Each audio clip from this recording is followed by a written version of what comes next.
Good morning, everyone. Good morning, ma'am. So today, we're going to explore how to make our lesson plan even more effective by focusing on something called the affective domain. Affective domain? It sounds complicated, ma'am. Is that feelings? Exactly, Vince. It's about feelings, attitudes, values, and motivation.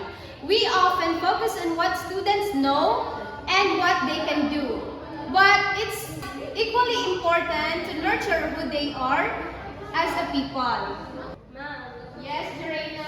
so how do we do that in a lesson plan? Great question, Jorena. Now we're going to look at 3 steps today. First, we need to identify what kind of affective behavior we want to encourage. Second, we choose the right tool to assess it. And then third one, we develop or customize the tool.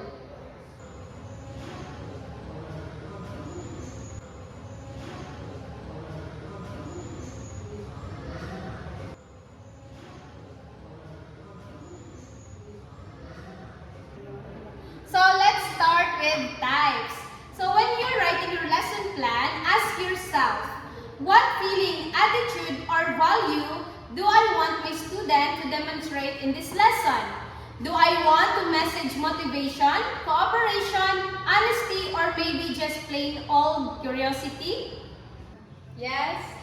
So it's not about the facts, but also how the student feel the facts. Like that, ma'am?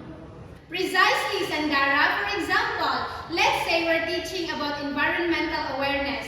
Our effective objective might be students express concern and willingness to protect the environment. Okay, I get it. We want them to care about the environment. But how do we know if they care? That's where the second step comes in, the selection.